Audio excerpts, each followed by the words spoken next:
Senhor Csaba Kőrösi, presidente da 77ª Assembleia Geral das Nações Unidas, senhor Antônio Guterres, secretário-geral das Nações Unidas, senhoras e senhores, chefes de Estado, de governo e de delegações. Senhoras e senhores, começo por cumprimentá-lo, embaixador Csaba Kőrösi, pela eleição para presidir esta Assembleia Geral. Esteja certo de contar com o apoio do Brasil. O tema escolhido para este debate geral gira em torno de um conceito que se aplica perfeitamente ao momento que vivemos, um divisor de águas. Senhor presidente, nossa responsabilidade coletiva nessa Assembleia Geral é compreender o alcance dos desafios que compõem esse divisor de águas e, a partir daí, construir respostas que tirem sua força dos objetivos que são comuns a todos nós. A tarefa não é simples, mas, a rigor, não temos alternativa. Esse esforço tem de começar no interior de cada um dos nossos países. Antes de tudo, é aquilo que realizamos no plano interno que dá a medida da autoridade com que agimos no plano internacional. Deixe-me falar da perspectiva do meu país. Quando o Brasil se manifesta sobre a agenda da saúde pública, fazemos isso com a autoridade de um governo que, durante a pandemia da Covid-19, não poupou esforços para salvar vidas e preservar empregos. Como tantos outros países, concentramos nossa atenção, desde a primeira hora, em garantir um auxílio financeiro emergencial aos mais necessitados. O nosso objetivo foi proteger a renda das famílias para que elas conseguissem enfrentar as dificuldades econômicas decorrentes da pandemia. Beneficiamos mais de 68 milhões de pessoas, o equivalente a 1/3 da nossa população. Em paralelo, lançamos um amplo programa de imunização, inclusive com produção doméstica de vacinas. Somos uma nação com 210 milhões de habitantes e já temos mais de 80% da população vacinada contra a Covid-19. Todos foram vacinados de forma voluntária, respeitando a liberdade individual de cada um. Da mesma forma, no terreno da economia, o Brasil traz a autoridade de um país que, em nome de um crescimento sustentável e inclusivo, vem implementando reformas para a atração de investimentos e melhorias das condições de vida de sua população. No meu governo, extirpamos a corrupção sistêmica que existia no país. Somente entre o período de 2003 e 2015, onde a esquerda presidiu o Brasil, o endividamento da Petrobras, por má gestão, loteamento político e em desvios, chegou à casa dos 170 bilhões de dólares. O responsável por isso foi condenado em 3 instâncias, por unanimidade. Delatores devolveram $1 bilhão e pagamos para a Bolsa Americana outro $1 bilhão por perdas de seus acionistas. Esse é o Brasil do passado. Aprimoramos os serviços públicos com redução de custos e investimentos em ciência e tecnologia. Hoje, por exemplo, o Brasil é o 7º país mais digitalizado do mundo. São 135 milhões de pessoas que acessam 4.900 serviços do meu governo. O Brasil foi pioneiro na implantação do 5G na América Latina. Levamos adiante uma abrangente pauta de privatizações e concessões, com ênfase na infraestrutura. Concluímos o projeto de transposição do Rio São Francisco, levando água para o Nordeste brasileiro. Adotamos novos marcos regulatórios, como o do saneamento básico, o das ferrovias e o do gás natural. Além disso, melhoramos o ambiente de negócios, com a Lei da Liberdade Econômica e a Lei de Startups. Como resultado, criamos oportunidades para o jovem empreender e ter empregos de qualidade. Coroando todo esse esforço de modernização da economia brasileira, estamos avançando a passos largos para o ingresso do Brasil como membro pleno da Organização para a Cooperação e Desenvolvimento Econômico, a OCDE. Apesar da crise mundial, o Brasil chega ao final de 22 com uma economia em plena recuperação. Temos emprego em alta e inflação em baixa. A economia voltou a crescer. A pobreza aumentou em todo o mundo sob o impacto da pandemia. No Brasil, ela já começou a cair de forma acentuada. Os números falam por si só. A estimativa é de que, no final de 22, 4% das famílias brasileiras estejam vivendo abaixo da linha da pobreza extrema. Em 2019, eram 5,1%. Isso representa uma queda de mais de 20%. O Auxílio Brasil, programa de renda mínima criado no meu governo durante a pandemia, que atende 20 milhões de famílias, faz pagamentos de quase $4 por dia às mesmas. O desemprego caiu 5 pontos percentuais, chegando a 9%, taxa que não se via há 7 anos. Reduzimos a inflação com estimativa de 6% no corrente ano.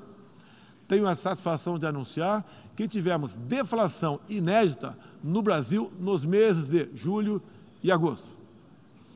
Desde junho, o preço da gasolina caiu mais de 30%. Hoje, um litro no Brasil custa cerca de 90 centavos de dólares. O preço da energia elétrica também teve uma queda de mais de 15%. Quero ressaltar que o custo da energia não caiu por causa de tabelamento de preços ou qualquer outro tipo de intervenção federal. Foi resultado de uma política de racionalização de impostos formulada e implementada com apoio do Congresso Nacional. Em 2021, o Brasil foi o quarto maior destino de investimentos estrangeiro direto no mundo. Nosso comércio exterior alcançou a marca histórica de 39% do PIB, mesmo diminuindo ou zerando impostos de milhares de produtos. No plano interno, também estamos batendo recordes em 3 áreas: arrecadação fiscal, lucro das empresas estatais e relação entre dívida pública e PIB. Aliás, em 21, tivemos superávit no resultado consolidado de contas públicas. O PIB brasileiro aumentou 1,2% no segundo semestre. A projeção de crescimento para 22 chega a 3%.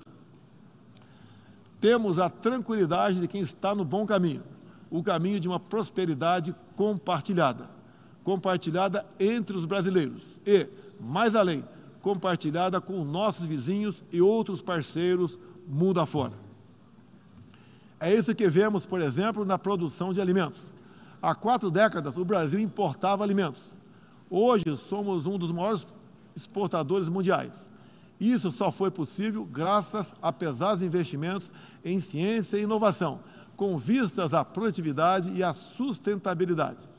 Faço aqui um tributo à pessoa de Alisson Paulinelli, candidato brasileiro ao Prêmio Nobel da Paz, por seu papel na expansão da fronteira agrícola brasileira com o uso de novas tecnologias.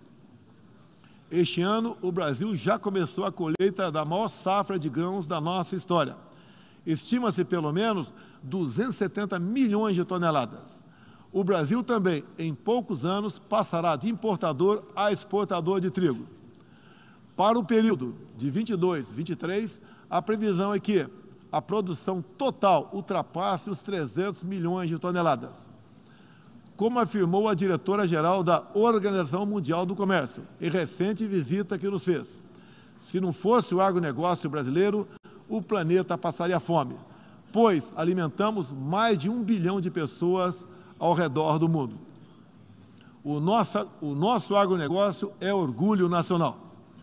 Senhor presidente, quero lembrar que, também na área do desenvolvimento sustentável, o patrimônio de realizações do Brasil é fonte de credibilidade para a ação internacional do nosso país. Em matéria de meio ambiente e desenvolvimento sustentável, o Brasil é parte da solução e referência para o mundo.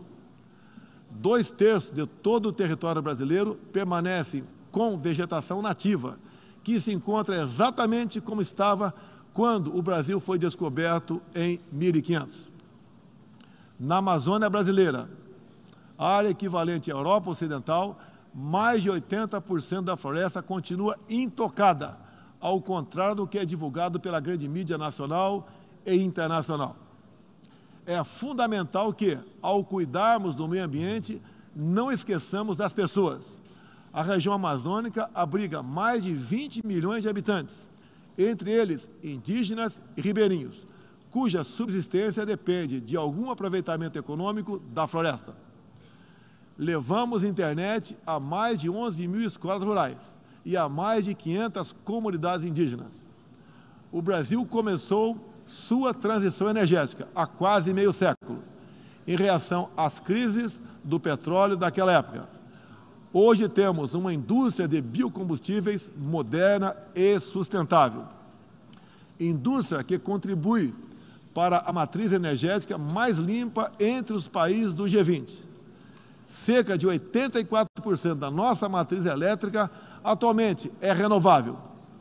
E esse é o objetivo que muitos países desenvolvidos esperam alcançar somente depois de 2040 ou 2050. No ano passado, o Brasil foi escolhido pelas Nações Unidas como o país campeão da transição energética. Temos capacidade para ser um grande exportador mundial de energia limpa.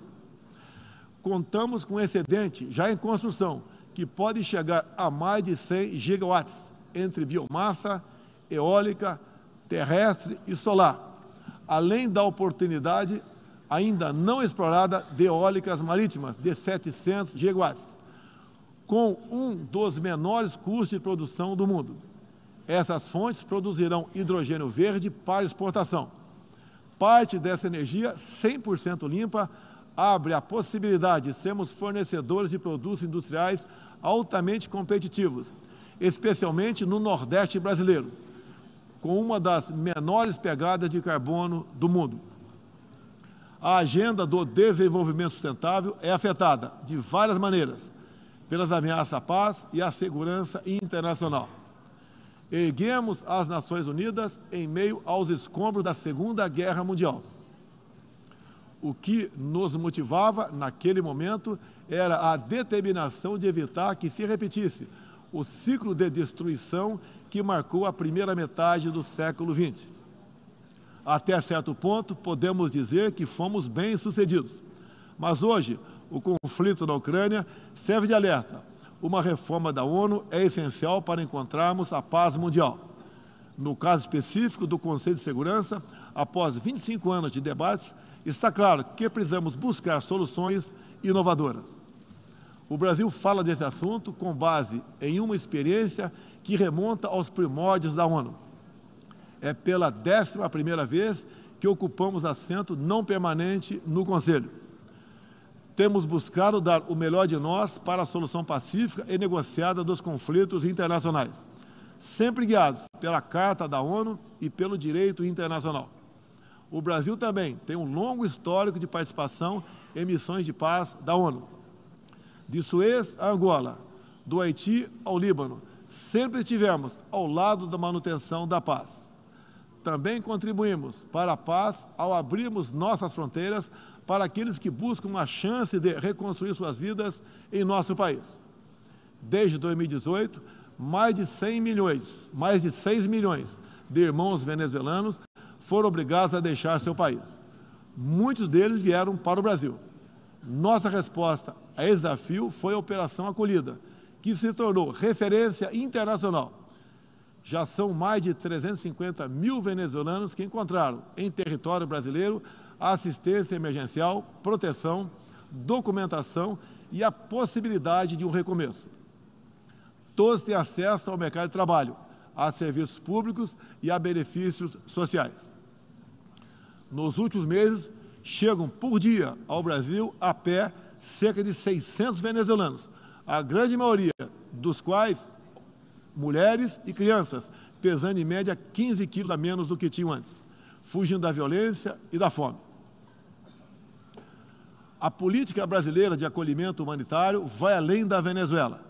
Temos também recebido haitianos, sírios, afegãos e ucranianos. Senhor presidente, o conflito na Ucrânia já se estende por 7 meses e gera apreensão não apenas na Europa, mas em todo o mundo. Quero, em primeiro lugar, renovar o agradecimento do Brasil aos países que ajudaram na evacuação de brasileiros que se encontravam na Ucrânia quando começou o conflito. Refiro-me especialmente à Eslováquia, Hungria, Polônia, Romênia e República Tcheca. A operação foi exitosa. Não deixamos ninguém para trás, nem mesmo seus animais de estimação. Diante do conflito em si, o Brasil tem se pautado pelos princípios do direito internacional e da Carta da ONU. Princípios que estão consagrados também em nossa Constituição. Defendemos um cessar-fogo imediato, a proteção de civis e não combatentes, a preservação da infraestrutura crítica para assistência à população e a manutenção de todos os canais de diálogo entre as partes em conflito. Esses são os primeiros passos para alcançarmos uma solução que seja duradoura e sustentável. Temos trabalhado nessa direção. Nas Nações Unidas e em outros fóruns, temos tentado evitar o bloqueio dos canais de diálogo, causado pela polarização em torno do conflito. É nesse sentido que somos contra o isolamento diplomático e econômico. As consequências do conflito já se fazem sentir nos preços mundiais de alimentos, de combustíveis e de outros insumos. Esses impactos nos colocam a todos na contramão dos objetivos do desenvolvimento sustentável. Países que se apresentavam como líderes da economia de baixo carbono, agora passaram a usar fontes sujas de energia. Isso configura um grave retrocesso para o meio ambiente. Apoiamos todos os esforços para reduzir os impactos econômicos dessa crise, mas não acreditamos que o melhor caminho seja a adoção de sanções unilaterais e seletivas, contrárias ao direito internacional. Essas medidas têm prejudicado a retomada da economia e afetado os direitos humanos de populações vulneráveis, inclusive em países da própria Europa. A solução para o conflito da Ucrânia será alcançada somente pela negociação e pelo diálogo. Faço aqui um apelo às partes, bem como a toda a comunidade internacional. Não deixe escapar nenhuma oportunidade de pôr fim ao conflito e de garantir a paz. A estabilidade, a segurança e a prosperidade da humanidade correm sério risco se o conflito continuar. Senhor presidente, tenho sido um defensor incondicional da liberdade de expressão. Além disso, no meu governo, o Brasil tem trabalhado para trazer o direito à liberdade de religião para o centro da agenda internacional de direitos humanos. É essencial garantir que todos tenham o direito de professar e praticar livremente sua orientação religiosa, sem discriminação. Quero aqui anunciar que o Brasil abre suas portas para acolher os padres e freiras católicos que têm sofrido perseguição do regime ditatorial da Nicarágua. O Brasil repudia a perseguição religiosa em qualquer lugar do mundo. Outros valores fundamentais para a sociedade brasileira, com reflexo na pauta dos direitos humanos, são a defesa da família, do direito à vida desde a concepção, a legítima defesa e o repúdio à ideologia de gênero. Quero também destacar aqui a prioridade que temos atribuído à proteção das mulheres. Nosso esforço em sancionar mais de 70 normas legais sobre o tema desde o início do meu governo, em 2019, é prova cabal desse compromisso. Combatemos a violência contra as mulheres com todo rigor. Isso é parte da nossa prioridade mais ampla de garantir segurança pública a todos os brasileiros. Os resultados aparecem em nosso governo. A queda de 7,7% no número de feminicídios e diminuição do número geral de mortes por homicídio. Em 2017, eram 30 mortes por 100 mil habitantes. Agora são 19. A violência no campo também caiu ao mesmo tempo que aumentamos a regularização da propriedade da terra para os assentados. No meu governo, entregamos 400 mil títulos rurais, 80% deles para as mulheres. Trabalhamos no Brasil para que tenhamos mulheres fortes e independentes, para que possam chegar aonde elas quiserem. A primeira-dama, Michele Bolsonaro, trouxe novo significado ao trabalho de voluntariado desde 2019, com especial atenção aos portadores de deficiências e doenças raras. Senhor presidente, senhor secretário-geral, senhoras e senhores, chefes de Estado e de governo, senhoras e senhores, neste 7 de setembro, o Brasil completou 200 anos de história como nação independente. Milhões de brasileiros foram às ruas, convocados pelo seu presidente, trajando as cores da nossa bandeira. Foi a maior demonstração cívica da história do nosso país. Um povo que acredita em Deus, pátria, família e liberdade. Muito obrigado a todos os senhores.